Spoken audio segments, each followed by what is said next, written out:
नमस्कार दोस्तों, आज हम बात करेंगे कुंडली में स्थित गुरु ग्रह का क्या प्रभाव होता है। तो सभी ग्रहों में बृहस्पति ग्रह का महत्वपूर्ण स्थान है, क्योंकि बृहस्पति ग्रह सभी देवताओं के गुरु है। कुंडली में गुरु की स्थिति मजबूत होने पर व्यक्ति अपार सफलता प्राप्त करता है और सभी कष्ट दूर होते हैं। कुंडली में मौजूद 12 भाव में गुरु अलग अलग प्रभाव देते हैं। आइए जानते हैं कुंडली के 12 भाव में गुरु का क्या प्रभाव है। इससे पहले यदि अभी तक आपने चैनल को सब्सक्राइब नहीं किया है तो अवश्य कर ले, ताकि कोई भी जानकारी हो तो आप तक आसानी से पहुंच सके।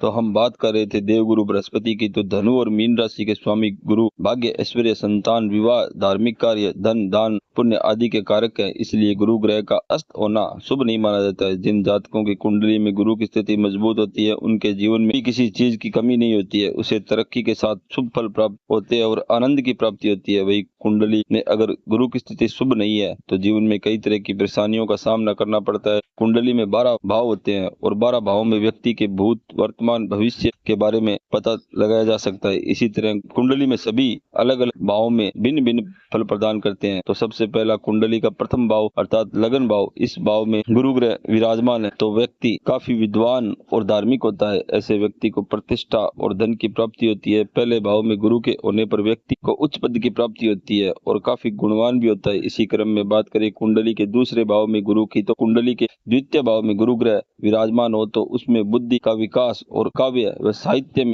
रुचि हमेशा बढ़ी रहती है। साथ ही किसी प्रशासनिक स्थिति के संचालन की शक्ति भी बढ़ जाती है। दूसरा भाव वाणी, कुटुंब और धन का होता है, इसलिए व्यक्ति काफी अच्छा बोलता है, जिससे उसके मित्रों की संख्या में वृद्धि देखने को मिलती है। लेकिन अगर ऐसे व्यक्ति में अहम की भावना बढ़ने लगे तो ऐसे व्यक्ति को शुभ फलों की में कमी होती है, जिसकी वजह से उसको काफी मेहनत करनी पड़ती है। इसी क्रम में बात करें कुंडली के तीसरे भाव की, तो कुंडली के तृतीय भाव में अगर गुरु ग्रह विराजमान है तो व्यक्ति के अंदर समझदारी बढ़ जाती है और उसी के हिसाब से वह अच्छा या बुरा कार्य करता है। ऐसे व्यक्ति को शुभ फलों की प्राप्ति होती है और सरकारी क्षेत्र से लाभ होता है। भाई बहनों के साथ अच्छे संबंध बने रहते हैं और विदेश यात्रा भी करते हैं। ऐसे व्यक्ति का धर्म कर्म के कार्यों में मन लगा रहता है और आज्ञाकारी भी होते हैं। इसी क्रम में बात करें कुंडली के चौथे भाव की, तो कुंडली के चतुर्थ भाव में अगर गुरु ग्रह विराजमान है तो व्यक्ति राजाओं जैसा सुख प्राप्त करता है और दूसरों की मदद के लिए तैयार रहता है। ऐसा व्यक्ति धनवान, यशस्वी, बली, सुखी और वाहन आदि से युक्त होता है और पिता का नाम रोशन करने वाला होता है। ऐसा व्यक्ति काफी मेधावी होता है और अपने जीवन में संपत्ति भी अर्जित करता है। इसी क्रम में बात करें हम कुंडली के पांचवें भाव की, तो गुरु ग्रह अर्थात पंचम भाव में हो, विराजमान हो तो व्यक्ति गुणवान, बुद्धिशील, विद्वान और विद्वानों द्वारा पूजित और इसका परिवार में सबसे ऊंचा स्थान होता है। ऐसे लोग सामाजिक कार्यों में काफी हिस्सा लेते हैं। हालांकि इस भाव में गुरु के आने पर व्यक्ति काफी आलसी और विलासी भी होता है और पेट से संबंधित समस्याओं का सामना भी करना पड़ता है और उसकी शिक्षा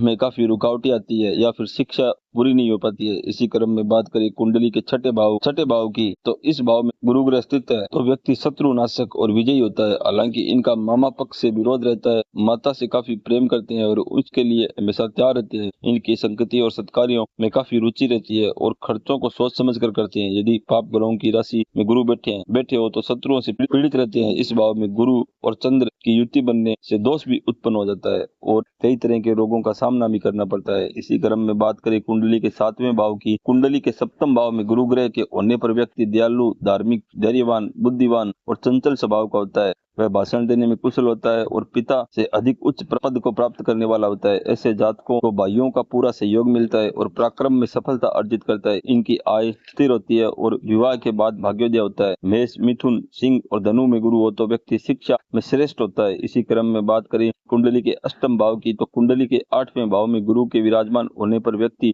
पिता के घर में अधिक समय तक नहीं रहता है। वह दीर्घायु होता है और कुटुंब से स्नेह करता है। यहाँ बैठे गुरु की दृष्टि दूसरे भाव पर होने से व्यक्ति धनी और वाणी से संयमित होता है। वहीं अगर शत्रु राशि में गुरु है तो व्यक्ति शत्रुओं से घिरा रहता है और विवेकहीन हो जाता है। वह निम्न कार्यों में लिप्त रहता है और इस भाव में गुरु ज्यादा शुभ फल नहीं देते हैं, लेकिन संसारिक सुखों की प्राप्ति करा देते हैं। इसी क्रम में बात करें कुंडली के नवें भाव की, तो कुंडली के नवम भाव में गुरु ग्रह स्थित हो तो व्यक्ति काफी सुंदर मकान बनाता है और भाई बंधुओं से स्नेह रखने वाला होता है। ऐसे व्यक्ति की धर्म में आस्था बनी रहती है और जहाँ भी नौकरी करता है वहाँ अधिकारियों की उस पर कृपा बनी रहती है। ऐसा व्यक्ति पराक्रमी, विद्वान और दूर देश की यात्रा करने वाला होता है। साथ ही जातक की संतान उत्तम होती है और उच्च शिक्षा प्राप्त कर समाज में अच्छा स्थान प्राप्त करती है। इसी क्रम में बात करें 10वें भाव की, तो अर्थात 10वें भाव में गुरु ग्रह स्थित है तो व्यक्ति दादा दादी के काफी प्रिय होते हैं और धनी यशस्वी, उत्तम आचरण करने वाले वह ज्यादातर लोगों के प्रिय होते हैं और धन, वाहन और मित्रों का पूर्ण सुख प्राप्त करते हैं। इनको पिता, ससुराल पक्ष और भाइयों से भी धन की प्राप्ति होती है। ऐसे व्यक्ति तो हर परेशानियों को समझदारी से दूर कर लेते हैं और मेहनत से नहीं डरते हैं। इस भाव में गुरु के होने पर छात्र उच्च शिक्षा की प्राप्ति भी कर सकते हैं। इसी क्रम में बात करें कुंडली के 11वें भाव की, अर्थात कुंडली के एकादश भाव में गुरु स्थित हो तो व्यक्ति वैभवशाली, प्रभावशाली, दानी, धनवान